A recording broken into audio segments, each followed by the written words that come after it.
Nadie llamó. Nadie pidió nada. Solo estaban allí mirándolo, como si ya supieran que él era su única esperanza. Y desde ese momento la vida de don Alonso Ortega, el hombre más temido y más solo de Castilla, empezó a desmoronarse.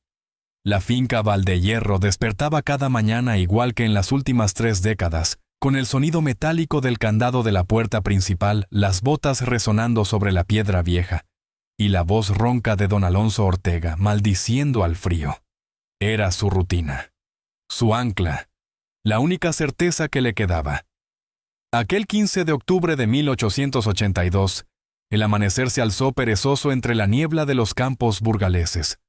Don Alonso ya estaba en pie desde las 5:30 como siempre. Café solo, sin azúcar, sin leche.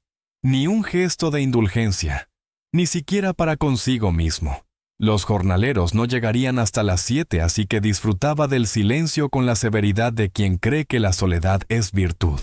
Había construido esa idea durante años tras perder a su esposa en un accidente absurdo, con un caballo desbocado, y romper para siempre la relación con su hermana María, por un tema que ahora mirando atrás, ni siquiera recordaba con claridad. Don Alonso había cambiado la sangre por piedra, las emociones por cifras. Tenía ganado, trigo, tractores modernos y medio pueblo bajo su nómina, pero cenaba solo. Siempre. Ese día, sin embargo, algo distinto latía en el ambiente. No lo supo al principio. No hubo presagio ni señal sobrenatural. Solo lo sintió. En la punta de los dedos. En la forma en que su perro Blas se quedó parado frente a la puerta de la finca, la cola rígida, los ojos clavados en el horizonte. Y entonces las vio. 3 figuras diminutas de pie justo al otro lado de la verja. No se movían, no gritaban, no pedían nada, solo lo miraban, como si lo estuvieran esperando, como si lo conocieran, como si no les quedara más remedio que estar allí. Don Alonso frunció el ceño. «¿Quién demonios sois vosotras?», gruñó. Ninguna respondió. Eran niñas. Eso lo entendió al segundo. La más mayor quizás tendría 10 años. La mediana 7 u 8. La pequeña no más de 5. Llevaban vestidos que parecían de otro siglo, desteñidos, rotos, y unos zapatos tan desgastados que apenas protegían del barro. Tenían la piel morena como de familia del sur, y un acento que no alcanzaba a reconocer porque no hablaban. Solo lo seguían con los ojos grandes y oscuros, como 2 pozos llenos de algo que don Alonso no quería ver. Compasión. O peor, esperanza. Él no quería que nadie esperara nada de él. Esto es propiedad privada. Marchaos antes de que avise a la Guardia Civil, lanzó con dureza clavando los talones en la tierra. Pero ellas no se movieron. La mayor dio medio paso adelante y se colocó ligeramente por delante de sus hermanas en gesto protector. Un gesto que a Alonso le heló la sangre por dentro. Lo había visto antes, años atrás, cuando su hermana María se interpuso entre él y su padre en aquella discusión final. Cuando le gritó que no todos los muros protegían, algunos solo servían para encerrar. La niña no dijo nada, solo lo miró sin miedo. No era valentía lo que tenía en la cara. Era determinación, como si llevara días, semanas caminando para llegar hasta allí. «No estáis bien», dijo para sí mismo, más molesto por la emoción que le oprimía el pecho que por su presencia. Volvió sobre sus pasos y cerró la verja con fuerza, pero no pudo evitar mirar atrás. Seguían allí. A las 7 en punto, cuando llegó Tomás el capataz con los primeros trabajadores, Alonso esperaba ver el terreno despejado. Pero no. Las niñas se habían movido, sí. Ahora estaban más cerca. Se habían sentado bajo un almendro seco con la mayor vigilando la mediana, desenredando el pelo de la pequeña que jugaba con una ramita como si fuera una muñeca. «¿Han dormido ahí?», preguntó Tomás, bajando del carro con gesto preocupado. «Ni idea. Ni me importa. Son cosa de asuntos sociales. Que vengan y se las lleven. Y si no tienen a nadie, todos tienen a alguien, aunque sea para abandonarlos». Tomás no respondió, pero su silencio caló más que 1000 palabras. Durante toda la mañana don Alonso intentó seguir con sus tareas, revisar los establos, controlar los libros de cuentas, supervisar el reparto de forraje. Pero algo no cuadraba. Las niñas lo seguían. No de cerca. Nunca cruzaban los límites de respeto. Pero estaban allí siempre en su campo de visión como tres pequeños soles girando alrededor de su mundo helado. A la hora de la comida se sentó en su cocina con el plato de cocido templado y el pan duro de la mañana. Pero no pudo comer. Miró por la ventana, y allí estaban sentadas en fila bajo el árbol sin moverse, sin hablar. Y por primera vez en muchos años, le dolió, no por ellas, por él, porque algo se resquebrajaba, porque ese silencio no era vacío, era clamor. La noche cayó temprano. El cielo se cubrió de nubes espesas. El olor a tormenta era inconfundible. Los animales se removían nerviosos. El viento comenzaba a silbar entre las piedras de la finca. Don Alonso encendió el quinqué y se sirvió un vaso de vino. Se disponía a cerrar la puerta cuando escuchó un golpe lejano. Un crujido metálico, un sonido agudo. Corrió hacia el corral y abrió de golpe el portón. Y allí estaban. Las tres niñas empapadas, temblando acurrucadas contra el muro de piedra del pajar. La mayor rodeaba con los brazos a las otras dos. Ninguna lloraba, ninguna pedía, solo lo miraban. Con esos malditos ojos. Mierda, soltó Alonso maldiciendo la punzada que sintió en el pecho. Corrió a buscar una manta, luego otra, luego pan y un poco de queso. No me miréis así. Esto no significa nada, gruñó mientras les tendía la comida. La pequeña murmuró algo en un susurro apenas audible. Gracias, señor. Era la primera palabra que oía salir de una de ellas, y le rompió por dentro. Esa noche no durmió. Dio vueltas en la cama como un loco oyendo cada crujido de la madera, cada gota de lluvia contra el tejado. Cada silencio le pesaba más que 1000 gritos. Cuando el primer rayo de sol rozó la colina, se levantó. No para trabajar, no para pasear, sino para mirar por la ventana. Y las vio, aún allí, más cerca, más quietas, más suyas, y entonces lo entendió. Usted no me conoce, señor, pero yo he soñado con usted toda mi vida. La tormenta llegó como llegan las cosas inevitables, despacio al principio, como quien no quiere molestar, y luego con toda su furia. El cielo de Castilla, tan limpio por la mañana, se había cubierto de nubes pesadas que lo aplastaban todo como un aviso divino. A las 5 de la tarde la lluvia ya golpeaba los tejados de la finca Valdehierro con una violencia que hacía temblar las ventanas. Don Alonso Ortega estaba en su despacho repasando sin entusiasmo el libro de cuentas. Las cifras bailaban ante sus ojos, y no por el cansancio. Era por algo más profundo, más molesto. Las niñas. No se las podía quitar de la cabeza. Habían pasado todo el día bajo aquel árbol mojándose, comiendo las sobras que él les había llevado sin admitir que eran limosna. Y aún así, no se quejaban, no lloraban. Solo estaban allí, esperándolo, como si lo conocieran, como si supieran que detrás de su coraza de hombre duro quedaba algo, aunque fuera solo un hilo. Esto no va conmigo, murmuró cerrando el libro de golpe. Pero entonces, un pensamiento lo cruzó como un relámpago.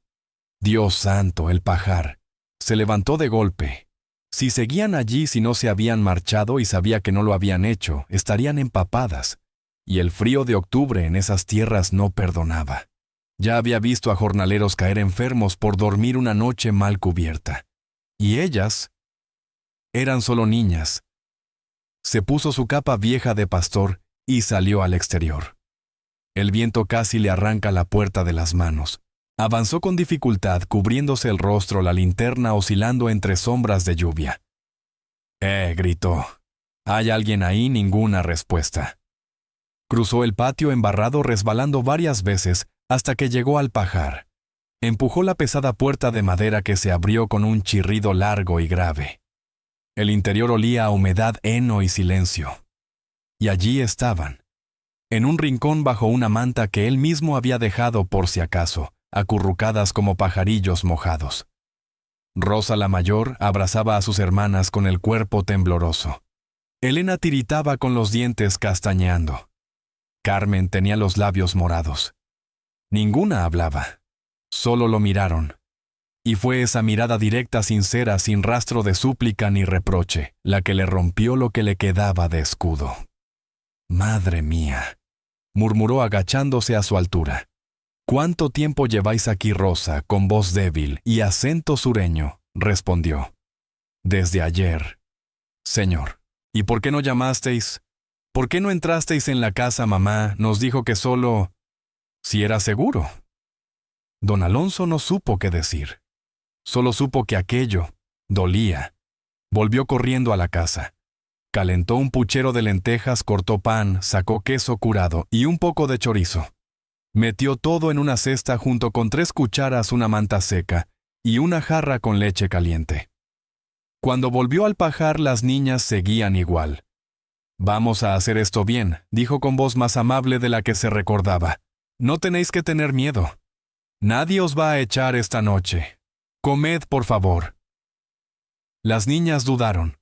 Fue Carmen, la más pequeña, quien se acercó primero. Tomó un trozo de pan y lo mordió con delicadeza como si temiera que desapareciera. Luego Elena y por último Rosa. Comieron en silencio con una mezcla de gratitud y desconfianza. «¿Cómo os llamáis?», preguntó él sin saber por qué deseaba tanto saberlo.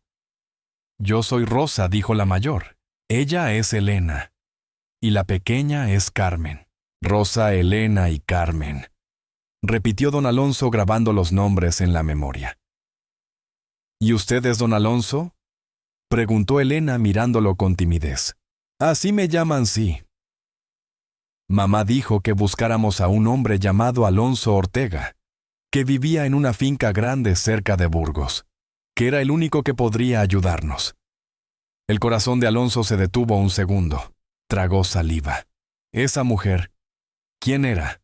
¿Cómo lo conocía? ¿Cómo se llama vuestra madre, Rosa?», dudó un instante. «Isabel. Isabel Morales». El apellido le sonaba vagamente, muy vagamente. Pero no lo suficiente, aunque el nombre, Isabel. «¿Y de dónde venís?», de Jaén, dijo Rosa.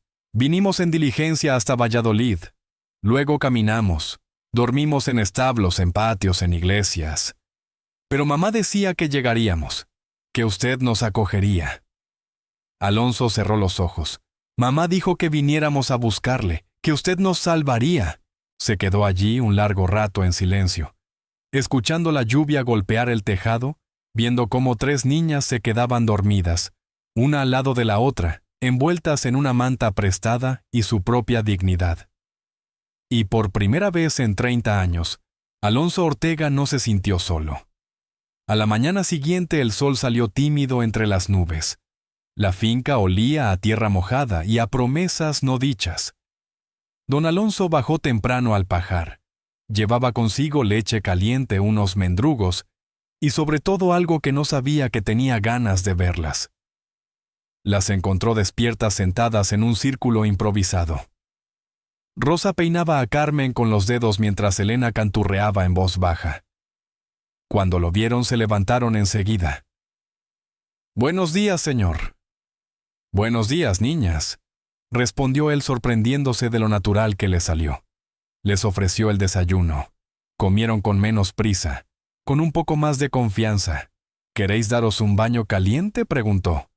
«Os puedo preparar una tina. Y luego, quizá podamos buscaros ropa limpia». Rosa asintió con una tímida sonrisa. «Sí, por favor». Aquella mañana fue extraña. Alonso no recordaba la última vez que había hervido agua para otros, ni que había buscado ropa seca ni toallas. Pero lo hizo, sin pensar, como si todo en su interior lo empujara. Y cuando por fin las vio salir del baño con el pelo limpio, la cara sonrosada y ropa que una vez perteneció a su sobrina, la hija de su primo Ramón, que vivió allí una temporada, algo dentro de él se relajó, como si un nudo muy viejo se hubiera deshecho sin que lo notara. «Estáis muy guapas», dijo sin querer, y se sorprendió de oírse. «Gracias, tío Alonso», respondió Carmen con voz infantil. Él no la corrigió. Por la tarde las niñas lo ayudaron a alimentar a los caballos. Elena parecía fascinada con el movimiento de los animales. Carmen no paraba de hablar con las gallinas como si la entendieran. ¿Y Rosa? Rosa lo observaba, con respeto, pero también con curiosidad. ¿Puedo preguntarle algo?, dijo mientras cargaba Neno. Claro. ¿Conoció usted a una mujer llamada María Ortega? El mundo de Alonso se detuvo. Sí, dijo después de un silencio largo. Era mi hermana. Mamá nos habló mucho de ella. Tu madre conoció a María, sí. Dijo que era como una hermana para ella, que le enseñó a cantar, a leer, a resistir. Alonso sintió un escalofrío. ¿Qué más dijo que usted y María se pelearon? Pero que ella nunca dejó de pensar en usted. El pecho de Alonso se apretó. Mamá decía que usted tiene el corazón más grande del mundo, solo que no sabe cómo usarlo. Y esa noche, mientras las niñas dormían por primera vez bajo techo en una habitación con sábanas limpias y una lámpara encendida, don Alonso Ortega se sentó solo en la cocina y lloró. No por dolor, no por rabia, sino por gratitud. Porque después de tantos años creyéndose fuerte por no necesitar a nadie, descubría que ser necesitado era lo que de verdad te hacía fuerte. El otoño avanzaba por los campos de Castilla como un susurro persistente. Las hojas caídas tapizaban los caminos de la finca Valdehierro, y el aire tenía ese frescor seco que solo se siente en tierras altas. Don Alonso Ortega llevaba días sintiéndose distinto, como si alguien hubiese abierto una ventana en su interior, como si el frío no fuera ya enemigo sino prueba de que algo volvía a latir. Las niñas se habían instalado en su día a día como el viento en los tejados suaves, al principio, luego inevitables. Por la mañana desayunaban con él en la cocina pan con manteca, leche caliente, y si había suerte un poco de miel. Luego lo acompañaban a los establos, al gallinero, al campo. Por la tarde, Rosa le ayudaba con las cuentas. Elena dibujaba animales y flores con una precisión que le asombraba. Y Carmen. Carmen llenaba la casa de una alegría que él creía extinta. Pero aquella tarde todo cambió. Todo empezó con una caja de madera. Don Alonso había subido al desván buscando una manta de lana para el invierno. Hacía años que no subía allí. Entre los trastos reconoció una vieja caja con cerradura rota. La bajó más por instinto que por propósito, y la abrió sobre la mesa de la cocina. Dentro había objetos de otros tiempos, una medalla, una bufanda, varias cartas y una fotografía. Al verla sintió que se le helaba la sangre. Era María, su hermana. La foto era antigua en sepia pero clara. María aparecía joven con el pelo suelto, una expresión serena y al lado una mujer morena de ojos intensos y sonrisa tranquila. «Esa es mamá», dijo Rosa desde el umbral de la puerta. Alonso se volvió sorprendido. «Tu madre sí». Se llamaba Isabel Morales. Siempre guardó esa foto con mucho cuidado. Decía que era un recuerdo de su juventud, que la otra mujer era como una hermana para ella. María Ortega. Alonso la miró, luego a la foto, y luego otra vez a Rosa. «¿Y tú sabías que esa mujer?» «Era mi hermana Rosa», asintió. Mamá lo decía con cariño, aunque también con pena. Decía que la vida es corta para guardar rencor, que usted y María se quisieron mucho, y que algún día se reconciliarían. Alonso tragó saliva. Las palabras eran sencillas, pero le golpeaban como aldabonazos. Rosa rebuscó en su pequeño fardo de tela y sacó un sobre doblado. «Mamá escribió esto para usted. Dijo que lo leyera cuando estuviéramos a salvo». Alonso tomó la carta entre manos. El papel estaba desgastado, la tinta algo corrida, pero la caligrafía era firme. Empezó a leer en voz baja. «Señor Alonso Ortega, si esta carta ha llegado a sus manos significa que mis hijas le han encontrado. Y yo ya no estoy en este mundo. No me atreví a escribirle en vida, pero María me habló mucho de usted. Me dijo que tras su pelea nunca más se vieron, pero que ella nunca dejó de quererle. que usted era su hermano, su sangre, y que algún día, aunque fuera tarde, sabría perdonarse. Le confío lo más valioso que tengo, mis 3 hijas. No le pido caridad, le pido familia. Le pido que les muestre que el amor no muere, que sigue vivo en quien lo recibe, y que usted, aunque no lo crea, es capaz de querer más de lo que se permite. Con gratitud eterna, Isabel Morales Alonso dejó la carta sobre la mesa. Las niñas lo observaban en silencio. Él se pasó una mano por la cara intentando contener la oleada de emociones. No le pido caridad, le pido familia. Esa frase no lo dejaría dormir esa noche. A la mañana siguiente llevó a las niñas al pueblo, no por capricho, sino por necesidad. Necesitaban ropa nueva, cuadernos, cosas básicas. En la tienda de ultramarinos, doña Carmen, la tendera, alzó las cejas al verlas entrar. Alonso Ortega con compañía exclamó: «Esto sí que no me lo esperaba, son familia», dijo él sin pensarlo, y notó cómo las niñas se enderezaban un poco al oírlo. Mientras doña Carmen tomaba medidas y buscaba telas, Alonso observaba a Rosa escoger zapatos resistentes a Elena, maravillarse con cintas de colores, y a Carmen reírse con una muñeca de trapo. Quizá esto sea el principio de algo bueno, pensó. De regreso en la finca, mientras las niñas estrenaban su ropa nueva, Alonso se sentó en el porche. En la mano aún sostenía la carta de Isabel. Pero había algo que no terminaba de encajar. ¿Cómo había llegado Isabel a conocer a María? ¿Por qué confiaba tanto en él, un hombre que ni siquiera recordaba haberla visto? Decidió escribir al párroco de Santa Catalina en Jaén, con quien su hermana había intercambiado cartas años atrás. Le pidió información y respuestas. Necesitaba saber más, porque si estas niñas estaban ligadas a su hermana, también lo estaban a su pasado, a todo aquello que había intentado olvidar. Esa noche, Rosa se le acercó mientras limpiaban la mesa. «Tío Alonso», dijo usándolo por primera vez sin pensarlo. «Dime, hija, ¿podemos quedarnos?» La pregunta le cayó como un mazazo. Él se agachó a su altura, le tocó el hombro. «¿Queréis quedaros?», Rosa asintió. «Este lugar es tranquilo, Carmen duerme bien aquí. Elena dibuja feliz. ¿Y yo? Yo creo que mamá tenía razón. Usted no es malo. Solo estaba solo». Alonso sonrió con esa sonrisa pequeña torcida que apenas usaba. «Entonces quedaos. Esta es vuestra casa mientras queráis». Rosa lo abrazó, rápido, tímido, como quien no está segura de si está permitido. Pero para él, fue como romper una muralla. Al día siguiente, Elena apareció con un dibujo. Era la casa, él en el centro, y las 3 niñas a su alrededor, con un sol enorme en el cielo. «¿Esto soy yo?», preguntó Alonso emocionado. «Sí, porque tú eres el sol, nos das luz».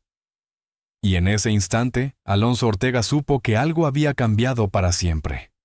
La rutina en la finca Valdehierro había adquirido un ritmo inesperadamente armonioso. Las niñas ya no eran solo invitadas. Se habían convertido en parte del paisaje del hogar, de algo más profundo, la vida misma de don Alonso Ortega.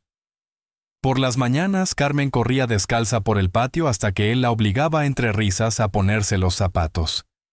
Elena dibujaba cada rincón de la finca, las piedras, los burros, hasta el gallo cojo que había adoptado como mascota. Rosa, en cambio, cada día se parecía más a la mujer que algún día sería ordenada, fuerte, sensible, y con una madurez que le hacía olvidar que tenía solo 10 años. Era la primera vez en décadas que Alonso no se sentía inútil al anochecer. No era solo que les ofrecía cobijo, alimento o escuela. Era que esas niñas, sin saberlo, lo habían devuelto a la existencia. Pero como sucede siempre que uno empieza a respirar profundo, la realidad viene a golpear la puerta. Y esta vez llegó vestida de luto y corbata. Ocurrió un martes de noviembre. El cielo estaba cubierto y el aire olía a leña. Alonso acababa de regresar de acompañar a las niñas a la escuela de la aldea, cuando vio acercarse por el camino polvoriento un carruaje oscuro con 2 caballos bien cuidados y un cochero que no parecía del norte. El vehículo se detuvo frente a la verja. De él bajaron 2 hombres, uno alto y seco con gafas redondas, y un maletín de cuero. El otro, más bajo pero con una sonrisa condescendiente, vestía de forma impecable como quien sabe que la ropa puede hablar por él. Don Alonso Ortega preguntó el de gafas. «Servidor, ¿qué desean?» «Venimos en nombre de don Eduardo Morales», dijo el de traje sacando un sobre lacrado. «Traemos una notificación oficial». Alonso frunció el ceño. ¿Y quién demonios es ese tal Morales? El hombre no perdió la compostura. Hermano político de la fallecida Isabel Morales, tío de las menores que ahora viven en su propiedad, y reclamante legal de su custodia. El mundo se detuvo un instante, como dice. ¿Está todo detallado en esta petición?, respondió el abogado entregando la carta con delicadeza forzada. Don Eduardo considera que usted, siendo un hombre viudo sin experiencia en el cuidado infantil y sin lazos legales directos con las menores, no es la persona más adecuada para ejercer como tutor. Alonso no respondió. Tomó el sobre y lo abrió. Las palabras le costaban entrar. Petición de custodia, entorno inadecuado, riesgo emocional, ausencia de vínculo directo de sangre. Esto es una locura, gruñó finalmente. Esas niñas están mejor que nunca.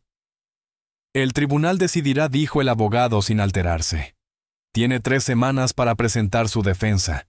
De lo contrario, las menores serán entregadas a su tío legal. Y sin más los hombres subieron al carruaje y se marcharon. El polvo del camino apenas se había asentado cuando Alonso rompió la carta con rabia y miedo. No por él, por ellas. Si nos las quitan, volveré a perderlo todo. Esa noche en la mesa las niñas notaron algo raro. Alonso apenas probó bocado. Ni siquiera se quejó del exceso de sal en el cocido. ¿Ha pasado algo, tío?, preguntó Rosa con cautela. Él dudó, pero les debía la verdad. Un hombre ha venido hoy, un tal Eduardo Morales. Dice que es vuestro tío y que quiere llevaros con él. El silencio fue absoluto. Elena bajó la cabeza. Carmen se quedó congelada con la cuchara en el aire. Rosa lo miró con los ojos abiertos de par en par. «No vamos a irnos con él», dijo firme. «No, no depende solo de mí, hija. Hay papeles, abogados, jueces. No tengo la ley de mi parte. Pero sí tiene nuestro cariño», exclamó Elena con lágrimas contenidas.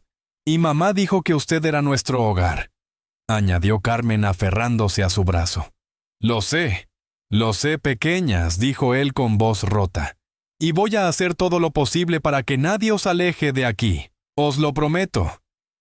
Al día siguiente Alonso viajó a Burgos.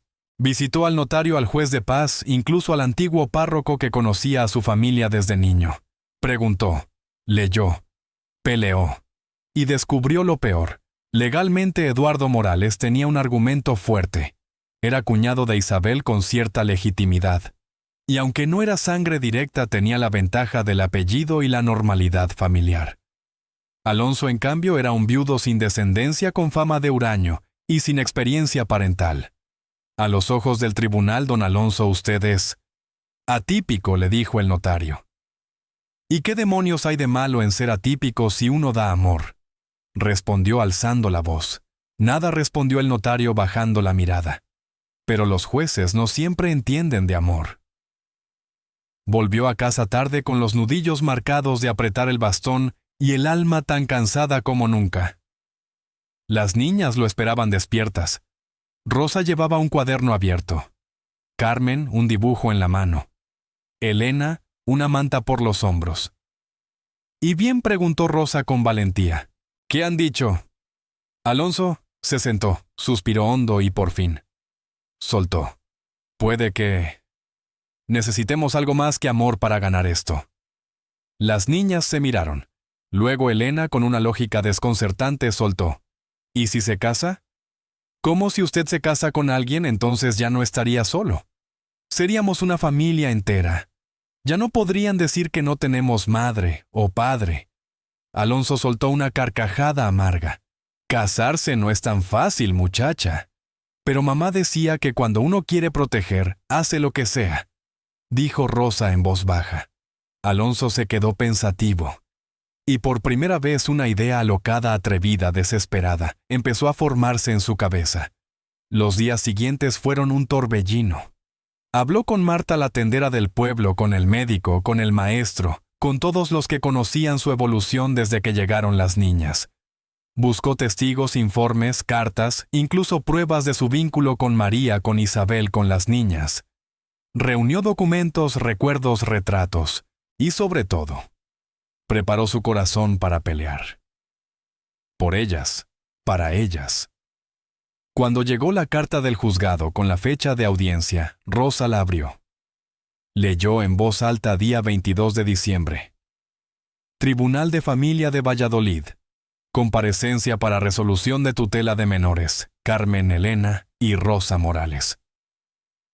Elena se agarró a su mano. Carmen susurró: «Nos dejarán con usted, tío Alonso». Él no respondió. Solo les acarició el cabello y dijo: «Vamos a luchar, juntos». El mes de diciembre se desplegaba con la solemnidad de una misa antigua. Las nieblas se colaban por los valles, y los días parecían cortarse a media tarde, como si el sol también necesitase recogerse temprano.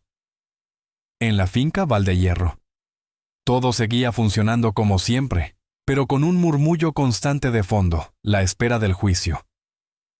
Faltaban pocos días para la comparecencia ante el Tribunal de Valladolid. La tensión no se nombraba, pero se respiraba. Rosa repasaba papeles con Alonso cada noche. Carmen preguntaba cada mañana si ya podían quedarse para siempre, y Elena había dejado de dibujar soles. Fue entonces cuando ocurrió. La casualidad, o tal vez algo más grande, decidió que la verdad saliera a la luz. Y lo hizo a través de una melodía. Todo comenzó con la caja de música. Una pequeña pieza de madera oscura que Rosa llevaba siempre en su atillo de pertenencias.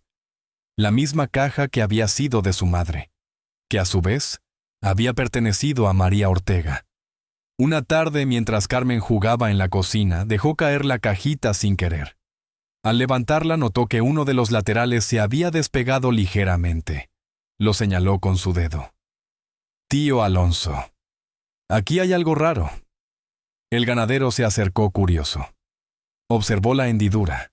Tomó un cuchillo pequeño y con cuidado levantó el panel suelto. Dentro, escondido en un doble fondo casi invisible, había un sobre sellado con lacre antiguo. En él, escrito con letra firme: «Para Alonso. Solo abrir cuando confíe». Rosa lo miró con los ojos como platos. «Es la letra de mamá», susurró. «No», corrigió Alonso tocando el sobre como si ardiera. «Es la letra de María». Se sentaron alrededor de la mesa con la caja aún abierta, la luz de la lámpara temblando. Alonso rompió el lacre con manos temblorosas. El papel crujió como nieve bajo los dedos.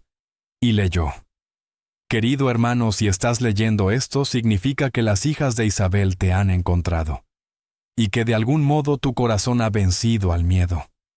Antes de morir le pedí a Isabel que las guiara hasta ti, porque no solo necesitaban protección, te necesitaban a ti, su familia, su sangre. Sí, Alonso, son tus sobrinas nietas por derecho. Isabel fue esposa de mi hijo Miguel. Esas 3 niñas son tus bisnietas por sangre, hijas de tu linaje, tu legado». Alonso se llevó las manos al rostro. Miguel, el hijo que nunca conoció, el que María había criado sola, lejos, en silencio. Porque él por orgullo no quiso estar, porque dejó de responder sus cartas, porque creyó que el dolor era un buen escudo.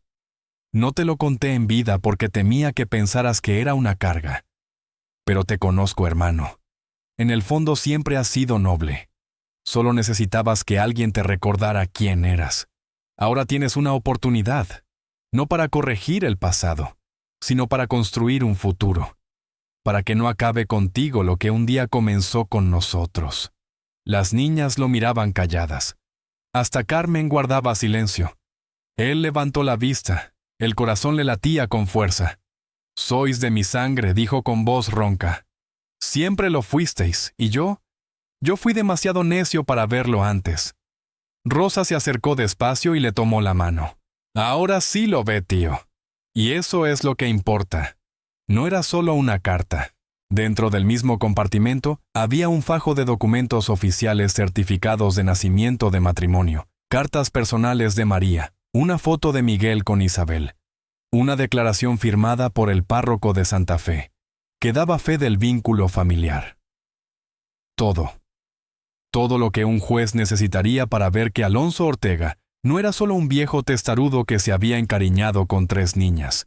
Era el único familiar directo con derecho legítimo sobre ellas. Y más importante aún, el único que de verdad las quería. Esa misma noche, Alonso escribió una carta al abogado de Valladolid, otra al juez, y otra, esta vez, con algo de orgullo al propio Eduardo Morales. Las niñas no son tuyas, Morales. Y nunca lo fueron.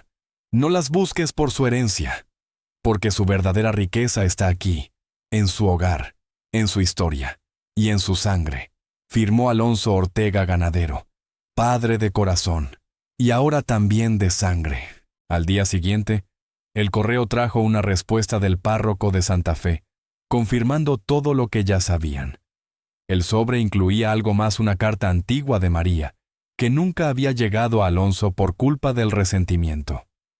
Él la leyó al amanecer sentado en el porche, mientras las niñas dormían. Hermano mío, no sé si algún día volveremos a hablarnos, pero te escribo igual como si sí, porque aunque estés lejos, sigues siendo mi hermano. Y porque el amor no se muere por distancia o por rabia, solo se duerme. Tengo un hijo, Miguel. Tiene tus ojos, tu carácter, y sé que un día, quizá cuando ya no esté él o sus hijos, irán a buscarte.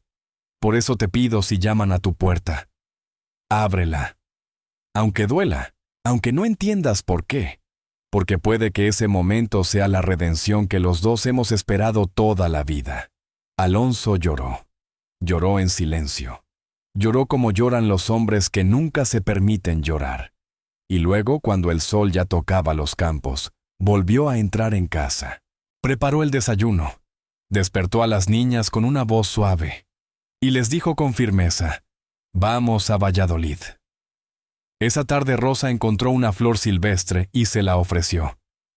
«Para la solapa, tío Alonso, para que el juez vea que no solo somos números, que también somos cariño».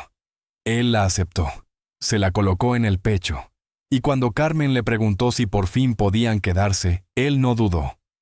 «No solo os quedaréis, porque esta también es vuestra sangre». La ciudad de Valladolid amanecía envuelta en una niebla espesa que parecía salida de otro tiempo. Las piedras de los edificios antiguos brillaban húmedas, y el silencio se rompía solo por los cascos de caballos y los pasos apresurados de los comerciantes que levantaban sus puestos. En el interior del Palacio de Justicia, un salón de techos altos y ventanas heladas acogía un caso que para la mayoría de los funcionarios era uno más. Para don Alonso Ortega, en cambio, era todo. Las niñas Rosa, Elena y Carmen estaban sentadas junto a él con sus mejores vestidos y el cabello bien peinado. Rosa le había colocado en la solapa la flor silvestre ya algo marchita, pero con un significado más fuerte que cualquier medalla. A un lado, el abogado de la familia, don Jerónimo Velasco, repasaba los documentos. Al otro, el banco vacío, aún esperaban a Eduardo Morales. «¿Y si no viene?», preguntó Elena con voz temblorosa. «Vendrá», respondió Alonso. «Un hombre como él no se pierde la oportunidad de arrebatar lo que no es suyo». Pero había algo en su voz que no era odio. Era otra cosa. Algo más triste, más viejo. Cansancio, quizás. O resignación. A las 10:15 en punto, el secretario del juzgado anunció la entrada del juez. Un hombre alto de barba blanca y gafas finas, que lo hacían parecer más lector que magistrado. Saludó con cortesía, revisó los documentos y se sentó. «¿Está presente don Eduardo Morales?», preguntó. El silencio fue la única respuesta. Pasaron 5 minutos. Luego 10. El juez carraspeó. «Muy bien. Empezaremos con las partes presentes». Don Jerónimo se levantó elegante. «Excelentísimo, señor juez. Mi cliente don Alonso Ortega comparece hoy no solo como protector de las menores, sino como su familia legítima. Presentamos pruebas de vínculo sanguíneo, documentos oficiales, testigos y la declaración de las niñas. No pedimos compasión, pedimos justicia y el reconocimiento de un lazo que no necesita más explicación que el amor y la sangre compartida. El juez asintió. Las menores desean declarar sí, señor, dijo Rosa levantándose con firmeza. Se acercó con pasos seguros. Tenía el rostro serio, la mirada clara. Mi madre siempre nos habló de don Alonso. Dijo que si algún día no podía cuidarnos lo buscáramos. Que él no lo sabía aún, pero que era nuestra familia. Cuando lo encontramos no sabíamos si nos aceptaría. Pero él no solo nos dio comida o abrigo. Nos dio algo que hacía años no sentíamos pertenencia.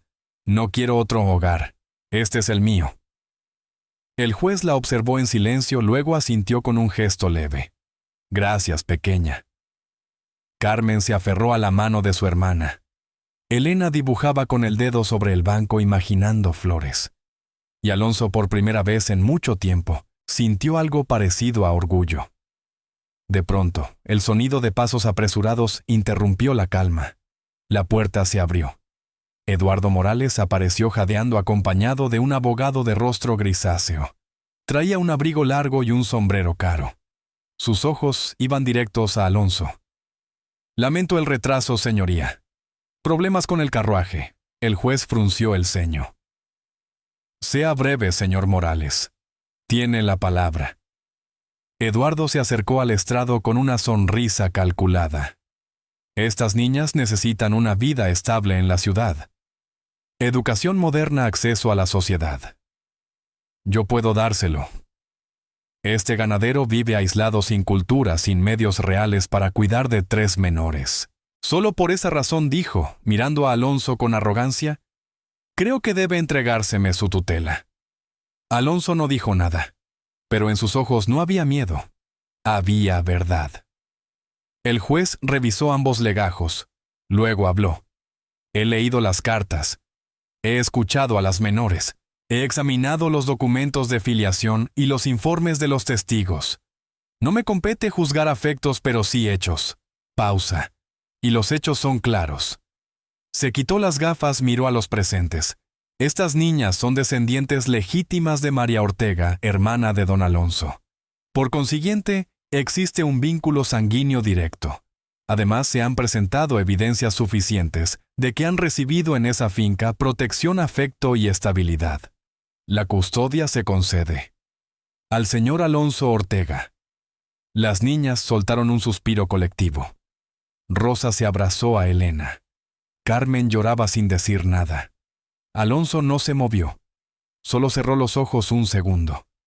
Y cuando los abrió, su mirada se clavó en Eduardo Morales. Y entonces dijo sin elevar la voz, usted vino buscando herencia. Yo solo busqué que no sufrieran. Esa es la diferencia entre usted y yo. Eduardo no respondió. Se giró con rabia y salió del juzgado sin mirar atrás. De vuelta en Valdehierro, el sol brillaba como nunca. La nieve había empezado a derretirse en las ramas, y las gallinas picoteaban el barro como si nada hubiera pasado. Las niñas entraron corriendo en la casa soltando bufandas y risas. Rosa preparó chocolate caliente. Elena volvió a dibujar. Carmen se quedó dormida sobre el regazo de Alonso, quien la cubrió con una manta. Mientras la chimenea crepitaba, Rosa se acercó con un papel doblado. ¿Qué es esto?, preguntó Alonso. Una cosa que escribí antes del juicio, por si no ganábamos. Él lo leyó en voz baja. Querido tío Alonso, si no podemos quedarnos gracias igual, porque en poco tiempo usted nos enseñó algo que nadie más pudo, que el amor no necesita sangre, pero cuando hay sangre y amor, entonces no hay nada más fuerte. Nos hizo sentir hijas, y eso nunca se olvida. Él la miró emocionado. Ya no necesito juicio que me lo diga. Sois mis hijas. Punto. Rosa lo abrazó con fuerza. Y por primera vez Alonso Ortega dejó de ser solo ganadero. Se convirtió en padre.